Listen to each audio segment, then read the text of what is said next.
tu tuan-tuan, kalau kita lah tuan-tuan, boleh minta adjust sikit lah tuan-tuan, aku dah 80 tahun dah ni, nak kena bersunat lagi dah.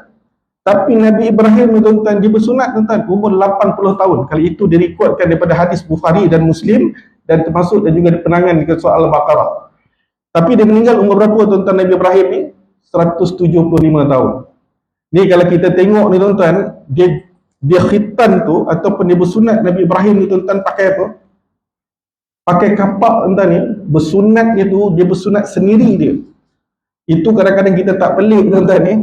Kalau dia punya taat itu suruh sembelih anak dia tuan-tuan ni, perkara sebelum tu tuan-tuan dia bersunat diri dia sendiri dulu kata.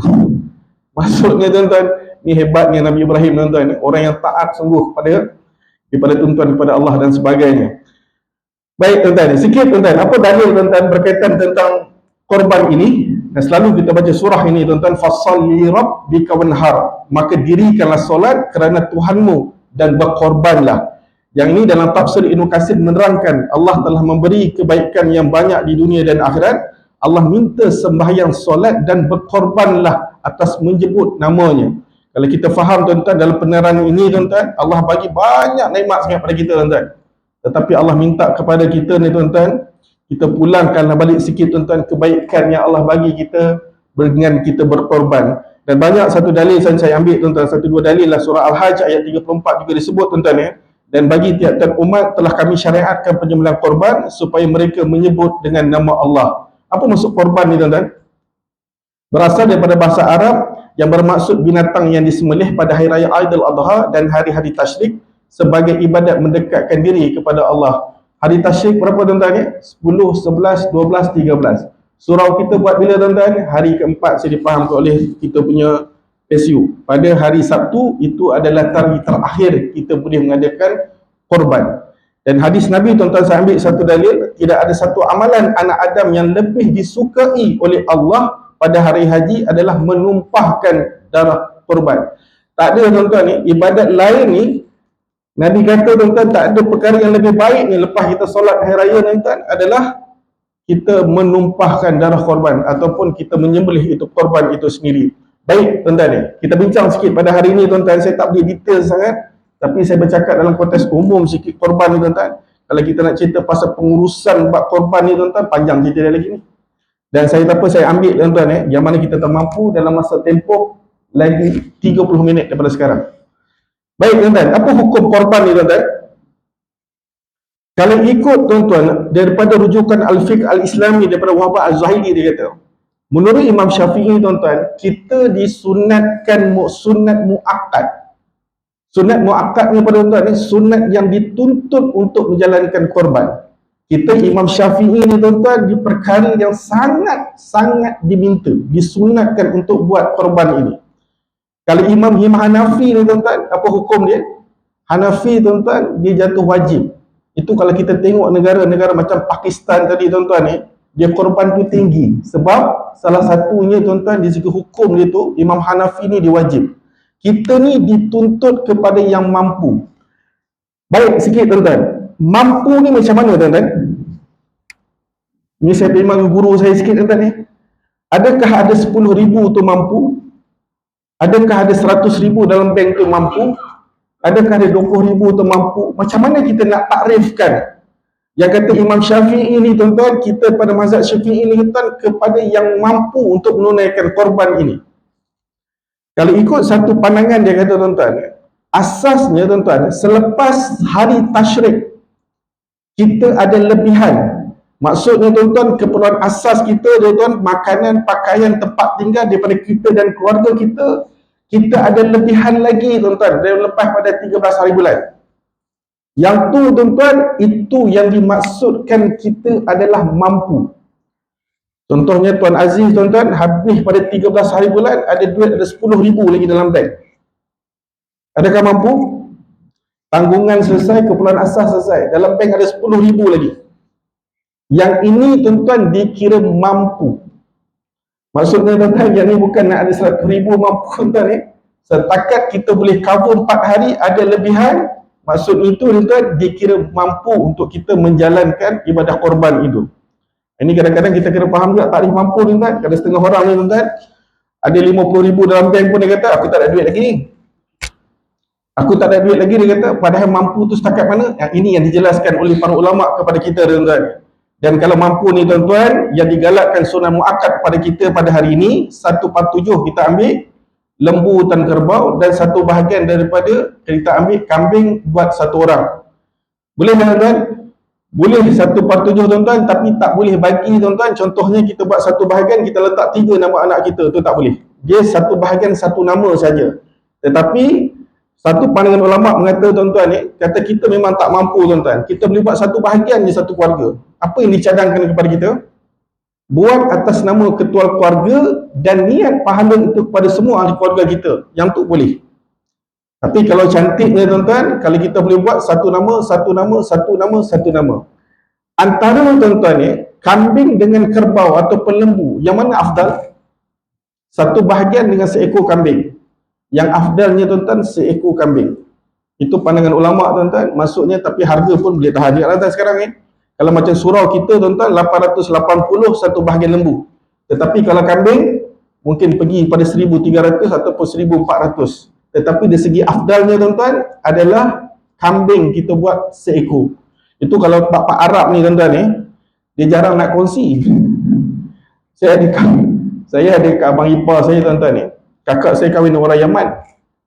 Dia kalau musim kurban ni, tuan-tuan, dia takkan masuk bahagian ni, satu-satu bahagian ni.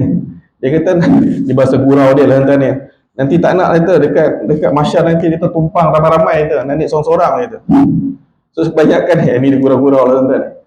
Dan dia, tuan-tuan, biasaan kalau dia pergi hantar kat kampung, tuan-tuan, dia akan hantar kambing 2 ekor, dia tak letak atas nama dia, dia takkan duduklah berkongsi dengan adik-beradik ni. Itu orang Arab punya style sikit lah, orang Yaman ni. Sebab dalam agama pun, tuan-tuan, afdalnya kambing. Tapi pada tuan-tuan pun cukup lah, tuan-tuan, yang saya sebut afdal. Baik, tuan-tuan, apa sebab kita nak berkorban ni, tuan-tuan? Pertama, tuan-tuan, salah satu sebab, tuan-tuan, yang disebutkan oleh Al-Jauzi dalam tafsir Ibn Qasir, dia kata di pada mahsyar nanti, tuan-tuan, kita akan naik, tuan-tuan, melintasi tepi surat, tuan-tuan, melalui menggunakan kenderaan. Dan ada 3 kenderaan yang kita akan pakai, tuan-tuan. Nombor 1, tuan-tuan, ni VVIP. Dia ada tunggangan. Ini yang tunggangan itu disebut juga adalah inilah binatang korban yang kita tunggang. Ini kelas nombor 1. Nombor 2, tuan-tuan, tak ada apa-apa, jalan kaki. Yang ketiga, tuan-tuan, mahsyar ini, kumpulan yang ketiga ni, dia akan jalan guna tangan ataupun guna kepala. Yang ni saya tak payah saya nak bahas panjang cerita dekat sini. Tapi nak sebut pada tu, Nabi kata, beruntunglah orang yang ada kenderaan. So ni, tuan-tuan, salah satu kenapa kita nak buat korban ni, tuan-tuan, kita nak ada tunggangan kita di mahsyar tu nanti. Apabila kita dibangkitkan nanti, tuan-tuan, ada yang kita boleh tunggang. Saya, tuan-tuan, saya teringat guru saya kata apa, tuan-tuan. Dia kata, hari ni dia kata, setiap bulan dia kata, macam kita punya bayar vios, macam kereta saya, tuan-tuan, bayar Alza, tuan-tuan, sebulan berapa, tuan-tuan, 800. Campur dengan Myvi, tuan-tuan, dah lebih kurang 1,600, lebih kurang, tuan-tuan. Tu kata guru saya, tuan-tuan, kalau dah kata kenderaan dunia ni kita boleh bayar setiap bulan, dia kata, takkanlah kenderaan akhirat setahun sekali kita tak boleh nak buat. Kadang-kadang terasa juga kita ni je. Sebab dia kata, tuan-tuan, setiap bulan kita boleh komit untuk kenderaan kita dekat dunia. Tapi kenapa kenderaan akhirat ni Allah lagi sekali saja tentang setahun. Harga lebih kurang, tuan-tuan, kita bayar kenderaan kita ni. Sekarang ni kalau 800 sebulan tu macam kita bayar harga kereta, tuan-tuan. Tapi Allah minta kita sesekali saja setahun, tuan-tuan. Ini sebagai satu, tuan-tuan, saya sebut awal tadi, tanda rasa syukur nikmat kita kepada Allah beri banyak ganjaran pada kita. Itu, tuan-tuan, saya sebut lagi sekali, 10 Zulhijjah ini, hari tasyrik ini, 24 hari yang dibolehkan kita untuk kita berkorban. Dan sesungguhnya Nabi kata, tuan-tuan, yang pertama kali kita mulakan pada hari ialah selepas solat, kemudian kita menyembelih korban. Ini perkara yang saya sebut adalah keutamaan kepada kita, tuan-tuan, ibadah yang paling utama selepas kita korban. Baik ni, tuan-tuan, saya teringat, tuan-tuan, kata mufti wilayah, mantan mufti wilayah Dr. Zul, dia kata, duit ni, tuan-tuan, kalau kita ada, duit ni dia kata kalau ada, kalau duit ini, tuan-tuan, yang kita nak pakai untuk mampu, yang kita kata 800 tadi tu, contohlah satu bahagian, saya ambil 800 setengah tadi, tuan-tuan, dia kata kalau duit yang kita ada ni, tuan-tuan, ada pun tak memiskinkan kita, ada ni pun tak mengkayakan kita, tuan-tuan, jalan, buatlah dia, tuan. Saya ulang, tuan, Duit ni tuan-tuan, lebihan yang kita sebut ni tuan-tuan, yang ada ni pun tuan-tuan, kalau kita tak pakai memiskinkan kita, yang ada ni pun tak mengkayakan kita tuan-tuan. Buat. Sebab fadilat untuk orang buat ni tuan-tuan, besar sangat pahala dia. Contohnya tuan-tuan, dalam bank kita ada 20,000 tuan-tuan. Kita pakai 800 tuan-tuan, taklah sampai memiskinkan kita, taklah sampai tuan-tuan menjadikan mengkayakan kita tuan-tuan jadi jutawan. Jalan. Sebab ini tuan-tuan yang dituntut sangat dalam agama kita dalam sunat muakkad ni. Ni saya sebut tuan-tuan ni, kita ada masih 2 minggu lagi. Ruang dan peluang kita untuk buat korban ni masih ada lagi. Saya kenapa tuan-tuan ni, dia kata ulama, kenapa kebaikan ini kita kena segerakan buat? Ada 2 sebab. Pertama tuan-tuan, kita tak tahu hidup dan mati kita. Hari ni kita hidup tuan-tuan, tahun depan kita tak tahu kita boleh buat ke tidak. Yang kedua tuan-tuan, kita tak tahu apa akan berlaku selepas ni. Contoh, mungkin tahun ni kita ada duit, tahun depan wallahualam. So ni tuan-tuan, kalau ada sedikit lebihan yang saya sebut takrif sedikit kemampuan tuan-tuan, buatlah tuan-tuan. Rugi sangat kalau tuan-tuan tak buat korban ini. Saya bercakap ni tuan-tuan, Farid ni dia masuk ke bahagian dekat sini? Saya jarang masuk kat sini tuan-tuan ni. Ni saya cakap ikhlas lah, sebab saya ni, saya buat dekat tempat saya tuan-tuan ni, kami ni tuan-tuan nak cari 7 bahagian jenuh bergaduh. Memang tak ada orang nak masuk tuan-tuan, belah jelebu tu. Itu saya bagi pariti belah sana lah, kita buat sikit belah sana tuan-tuan. Ni tahun ni pun tuan nak mencari pun jenuh nak cari 7 bahagian tu. Tapi saya tuan-tuan ni, kalau budak puspen ni tuan-tuan ni buat ni, pada saya tuan-tuan ni, puas saya tengok dia makan tuan-tuan ni. Dalam tu 200 orang tuan-tuan, perut, kepala ni tuan clear tuan-tuan. Tu saya kata kalau buat kenduri ni tuan-tuan ni, tak ada bazir sikit pun tuan. Ni yang jenis ni makan ni tuan. Ini tuan-tuan ya, itu kenapa sakit, adalah pariti sikit saya nak. Dekat sini saya tengok tadi kan, grup surau tadi kata 10 ekor lah dah ada. Alhamdulillah. Ini nak tambah lagi tuan-tuan. Itu baguslah tuan-tuan. Kalau kita ada kemampuan silakan tuan-tuan. Sebab ini kita kena buat. Kenapa kesan kepada tidak korban ni tuan-tuan? Ruginya tuan-tuan, orang yang tak buat korban ni terlepas peluang besar mendekatkan diri kepada Allah tuan-tuan. Yang kedua, dicela oleh Nabi seperti dalam hadis di atas, tidak menzahirkan rasa syukur nikmat rezeki yang diberikan oleh Allah. Allah bagi tuan-tuan rezeki kita besar sangat tuan-tuan. Anak, Allah bagi rezeki isteri, Allah bagi kita kerja yang baik, Allah bagi kita tubuh badan yang sihat, mak ayah kita yang sihat tuan-tuan. Ni sekali tuan-tuan. Allah nak minta kita tuan-tuan, rasa syukur kita sedekahkan, kita buat korban ini tanda syukur kita kepada Allah. Yang seterusnya tuan-tuan, terlepas peluang untuk berkongsi kegembiraan dengan golongan yang memerlukan. Tuan-tuan, kita dalam konteks kita ni tuan-tuan, tuan-tuan jangan tengok tuan-tuan, mungkin kita ni macam Aziz ni tuan-tuan, makan daging ni rasa macam tak ada apa pun dah. Kita pun tuan-tuan, yang jenis gout dengan darah tinggi ni tuan-tuan, tengok lembu, tengok kambing ni macam biasa tuan-tuan. Tapi tuan-tuan, ada lagi tuan-tuan ni, orang yang di luar sana tu susah tuan-tuan. Saya tuan-tuan, ni baru-baru ni, ada iftar dekat Masjid Hasanah. Ni kawan saya cerita tuan-tuan. Ambil packing makan tuan-tuan, kebetulan dalam tu packing dia daging. Daging tu tuan-tuan, kalau setakat catering, tak maaf tuan-tuan, bukan daging segar pun. Dia kata duduk sebelah dia 2 orang anak dengan seorang ayah. Apa dia pun menyembang dia kata. Dia kata ayah, dia kata kalau aku tak datang ni, dia kata kita tak datang pada masjid ni, dia kata tak rasa makan daging ni tuan. Maksudnya tuan ramai lagi. Ni kita cerita Masjid Hasanah ni tuan. Ni kira Bangi, ni kira bandar dah. Dekat luar ni tuan-tuan, ramai lagi yang tak mampu. Saya buat outreach punya program dekat Kuala Lumpur tuan-tuan ni. Outreach ni pun tuan, kita pergi rumah ke rumah.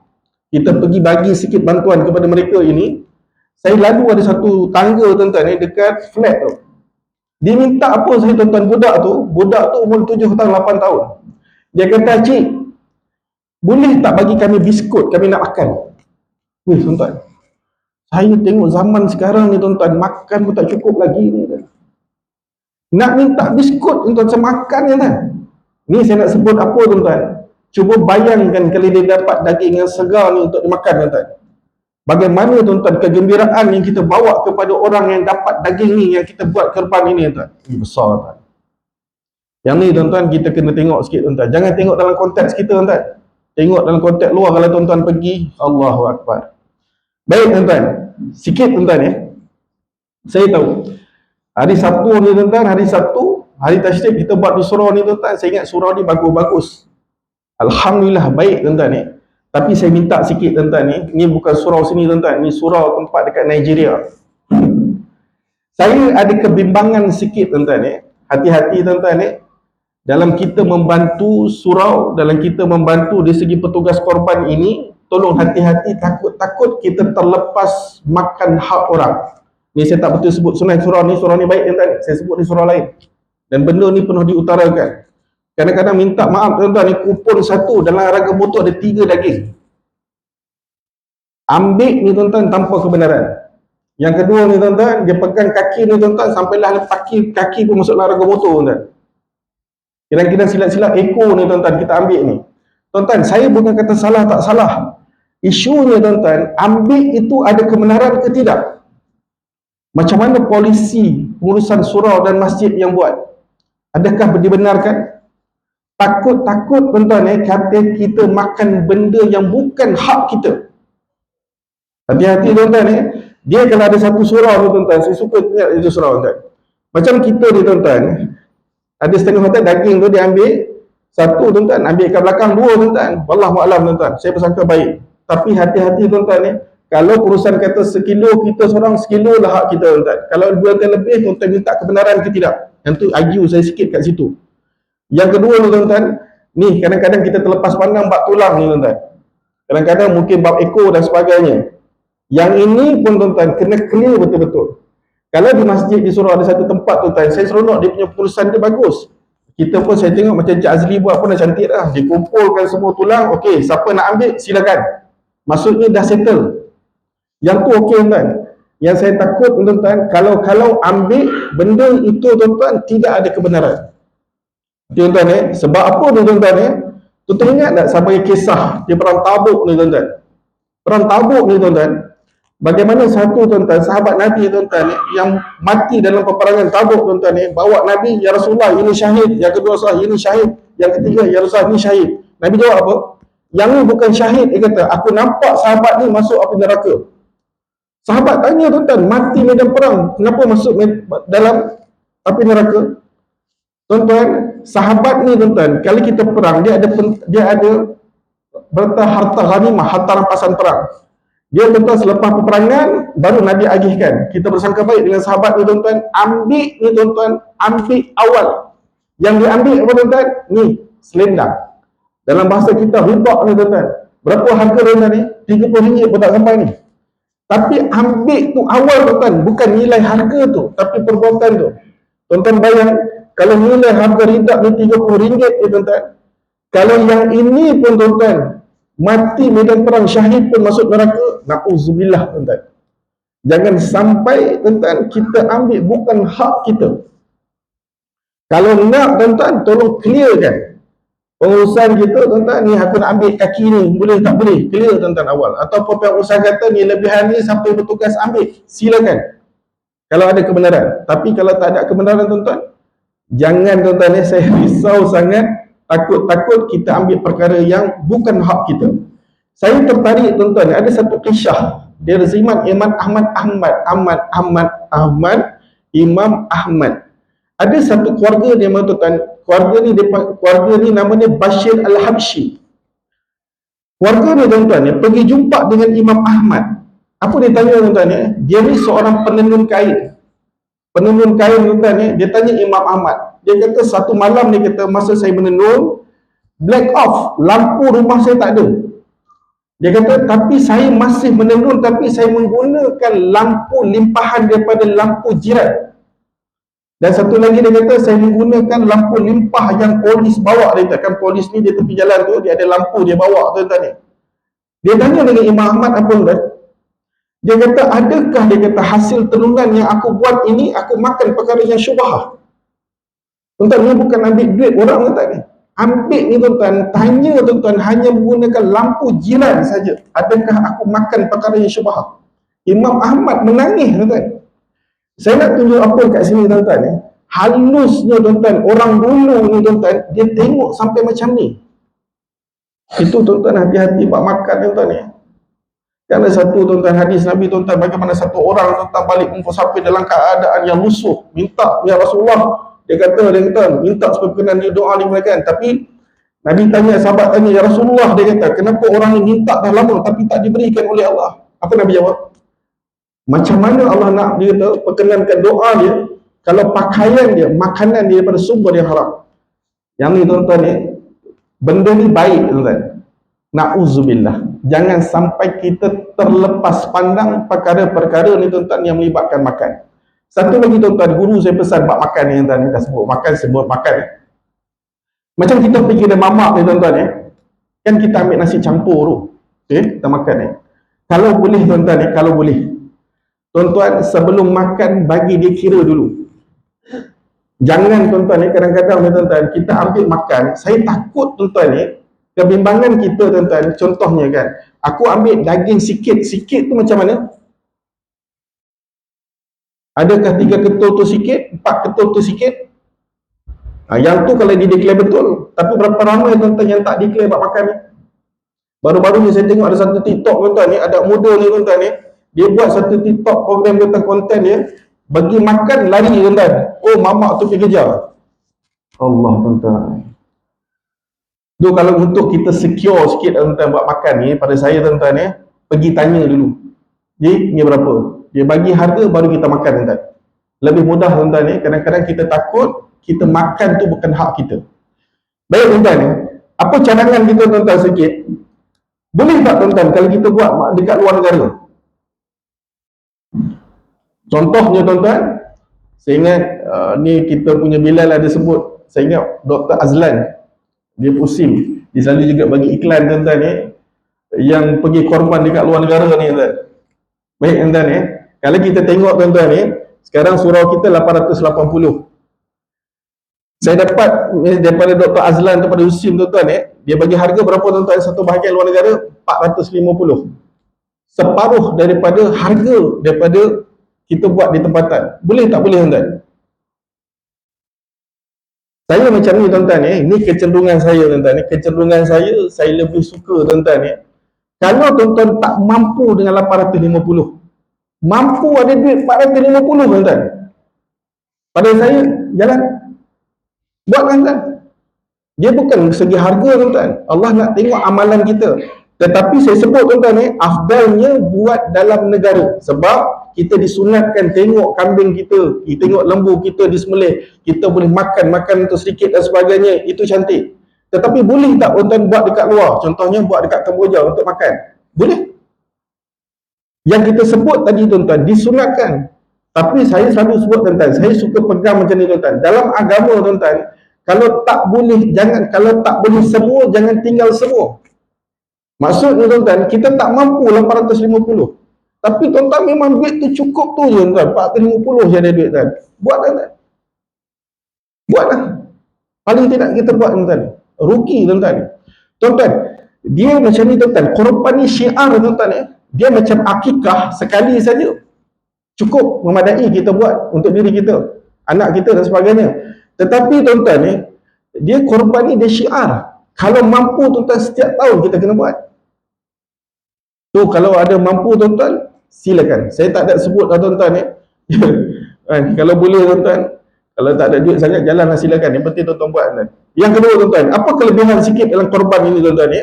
Pertama tuan-tuan, mendekatkan diri kita kepada Allah, taqarrub oleh ilah, ataupun simbol kemuliaan harta yang menjadi bukti ketakwaan kepada kita. Kita pulangkan balik sikit tuan-tuan, yang banyak Allah bagi nikmat rezeki kepada kita dan sebagainya.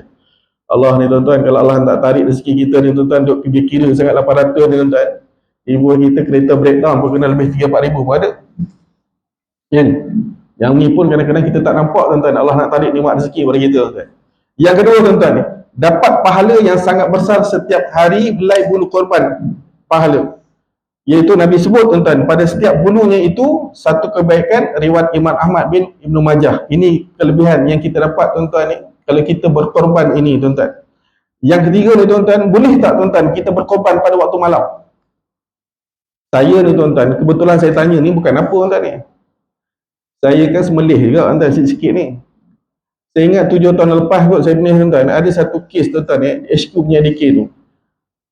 Dia punya lembu tuan-tuan terlepas dekat Bangi Lama tu.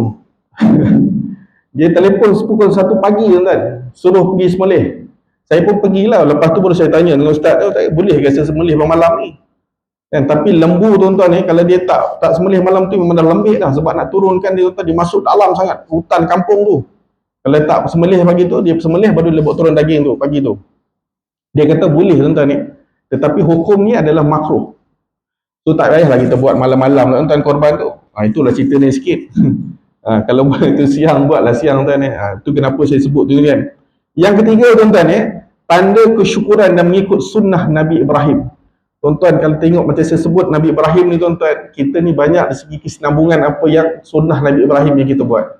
Antara sunnah Nabi Ibrahim yang kita buat apa tuan-tuan ni? Yang Nabi buat, pertama tuan-tuan korban. Nabi buat apa tuan? Berkhitan. Itu pun juga tuan-tuan adalah salah satu sunnah yang ditinggalkan. Nabi kita pun buat perkara yang sama tuan-tuan. So kalau kita buat ni tuan-tuan ni, bukan setakat Nabi Muhammad tuan-tuan, ni salah satu sunnah yang juga dibuat oleh Nabi Ibrahim. Dari segi korban tu sendirilah tuan-tuan ya. Baik tuan-tuan ya, korban ni tuan-tuan dia ada dua basic ni tuan-tuan. Satu korban nazar. Korban nazar ni tuan-tuan, yang ni yang wajib, yang ni tak boleh makan. Maksud ni tuan-tuan, katalah ni zaman UPU dah keluar ni, anak aku kalau dapat masuk universiti ni, aku niat nak korban ni, nazar untuk korban untuk dibuat ni. Yang tu tuan-tuan, itu adalah korban wajib, yang tu tak boleh dimakan, iaitu 100% kena bagi pada fakir miskin. Yang tu clear tuan-tuan ya. Yang kedua tuan-tuan, boleh tak kita berkorban tuan-tuan kepada orang yang dah mati?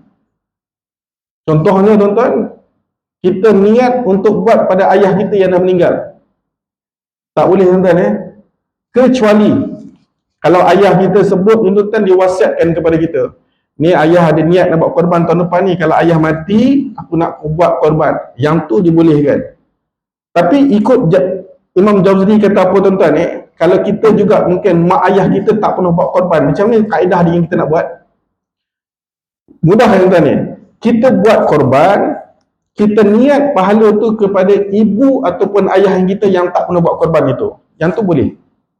Maksudnya tuan-tuan, bukan kita letak atas penama tu tadi.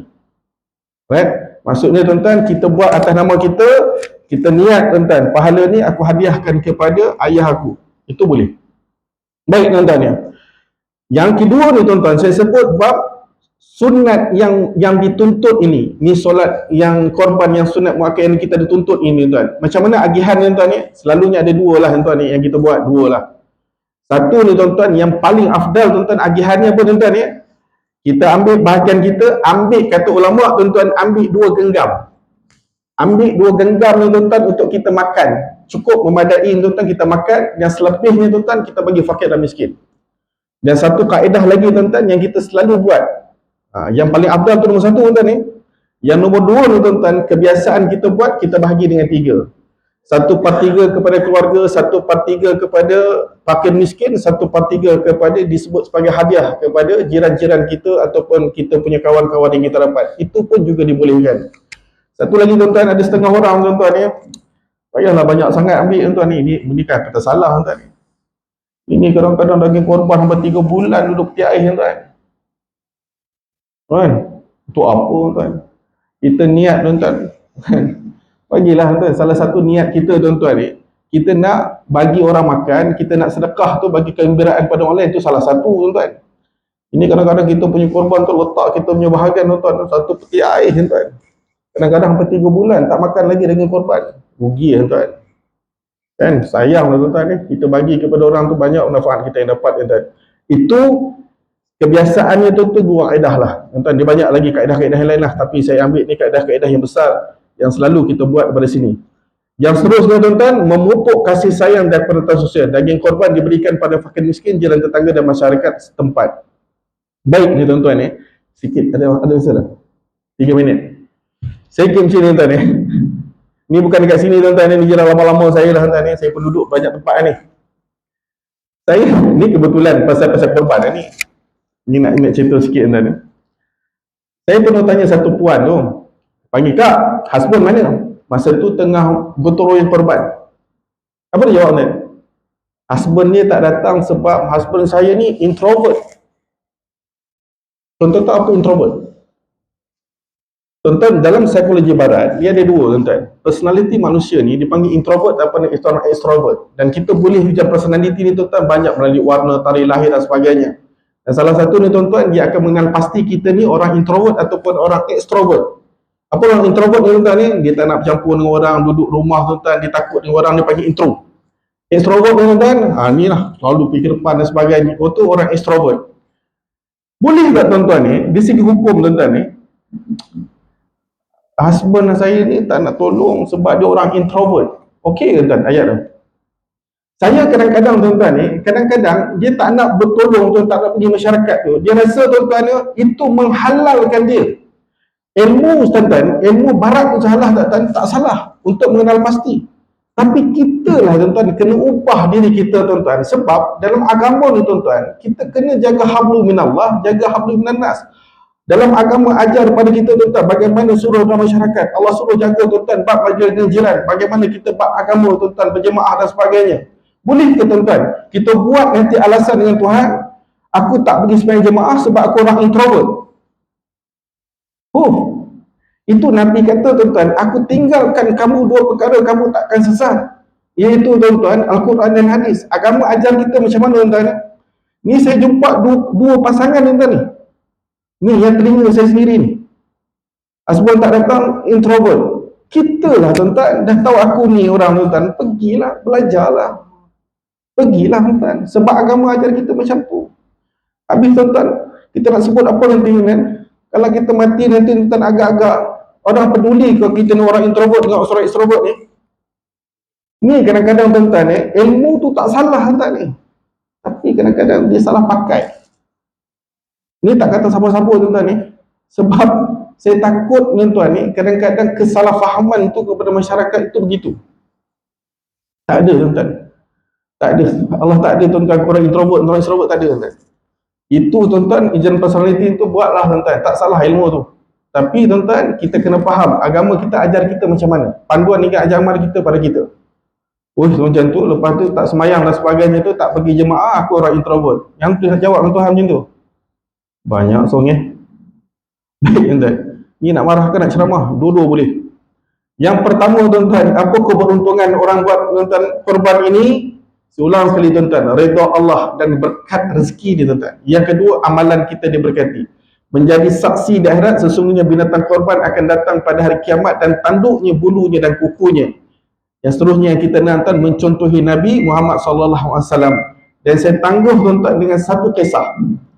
Tuan-tuan, sikit Tuan Bilal 2 minit saya ambil. Saya tuan-tuan, ada satu kawan tuan-tuan yang diceritakan oleh kawan saya, dia kata dia suruh, dia ada orang Palestin datang ke Malaysia. Dia kata cuba cerita sikit perkara pelik dia kata yang berlaku dekat Palestin. Salah satu disebut bab korban. Dia kata ada satu orang hartawan ni tuan-tuan ni, ekonomi dia, masalah bisnes dia ni jatuh teruk. Dan dia tak mampu nak buat korban. Tapi kawan dia cakap, dia kan kita faham tuan-tuan, kita sedekah ni tuan-tuan, satu Allah pulangkan lagi 10 balik. Dia minta sahabat, dia kata kau buatlah, dia kata insya-Allah bagi tunjuk jalan pada orang yang berkorban ini. Tuan-tuan, saya ringkaskan cerita ni tuan-tuan, dia buat korban, kutiplah duit sikit dengan family tu, korban. Dan kambing itu tuan-tuan ni, dia pergi, kalau kita pergi dekat Palestin ni, dia kata jalan ni tak macam kita tuan-tuan ni. Macam kita highlight lah naik dengan kambing tu tuan-tuan ni. Kambing tu tiba tengah jalan di kampung, terlepas tuan-tuan, pergi kejar masuk kampung. Sahabat kita ni tuan-tuan ni, dia pergi kejar. Masuklah kambing tu tuan, satu rumah ibu tunggal yang anak dia ramai. Dia kata suami dia meninggal sebab dibunuh oleh orang Israel. Dia kata boleh tak kambing ini, dia kata bagi kepada aku, dia kata kami susah sangat hidup. Dia kata aku dah lah duit susah dengan ekonomi jatuh ni, tiba-tiba kan ni dia minta pula. Dia kata bagilah saya ringkaskan cerita ni. Dia balik dekat kampung tuan-tuan, dia beritahu kat isteri dia. Isteri dia kata tak apalah, dia kata kita pergi juga, kita buatlah juga. Masa tu dia kata isteri dia ada satu barang kemas, jual barang kemas tuan-tuan sebab gantikan dengan kambing yang kena nak sedekahkan pada orang yang tadi. Dia pergi pada satu supplier ni tuan-tuan ni. Supplier ni tuan-tuan ni, dia pergi berjumpa, dia setiap pagi dia akan turunkan kambing dia kata saya nak yang paling gemuk, paling cantik, paling lawa. Itu yang kita disunatkan tuan-tuan, cari binatang yang cantik, yang gemuk dan sebagainya. Dia pun dapat tuan-tuan ni. Tetapi dia kata polisi daripada government tu, polisi daripada syarikat tu, siapa pembeli pertama dia akan bagi percuma. Ini tuan-tuan nak tunjuk apa tuan-tuan ni? Tengok tuan-tuan ni, Allah nak gantikan tadi.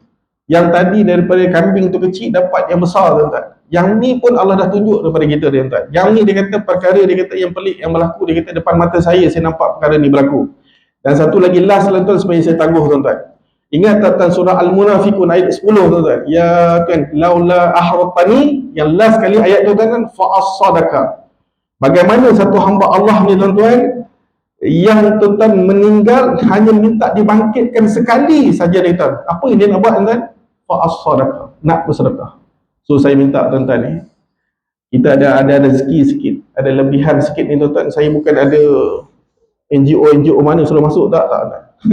Nak suruh saya tak ada. Saya itu tak ada tuan-tuan. Saya nak sebut dekat sini tuan-tuan, besarnya tuan-tuan manfaat dalil tuan-tuan yang ganjaran kepada orang yang buat korban pada hari ini.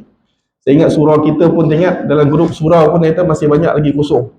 So kalau ada yang kemampuan tuan-tuan, lebihan tuan-tuan, carilah. Tak semestinya dekat sinilah lah. Kalau tuan-tuan rasa yang tempat yang lain pun silakan lah tuan-tuan ya. Baik tuan-tuan, saya ulang sikit tuan-tuan ya.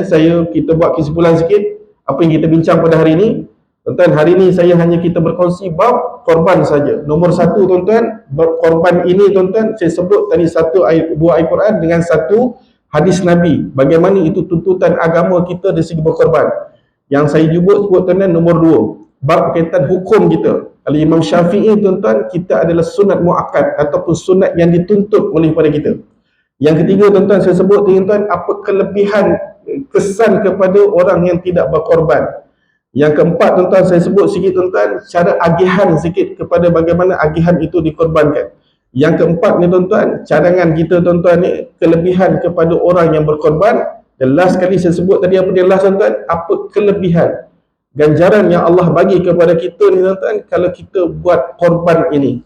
So pada saya ulang sekali lagi tuan-tuan, kalau ada rezeki, ada lebihan harta ni tuan-tuan, rugi kita tak buat tuan-tuan. Sebab saya ulang tuan-tuan, kenapa kebaikan ni kita kena segerakan buat? Nombor satu, kita tak tahu hidup mati kita. Yang kedua, kita tak tahu apa akan berlaku selepas ni. So kalau ada rezeki sikit tuan-tuan, ada lebihan sikit, silakan tuan-tuan. Rugi kalau kita tak buat. So itu serahlah tuan-tuan mana pun tak buat, yang penting Allah nak tengok amalan tu kita sendiri. Saya ingat itu saja daripada saya tuan-tuan. Sekali lagi ampun dan maaf daripada saya tuan-tuan. Saya tangguh majlis kita dengan tasbih kifarah dengan surah Wal-Asr. Assalamualaikum warahmatullahi wabarakatuh.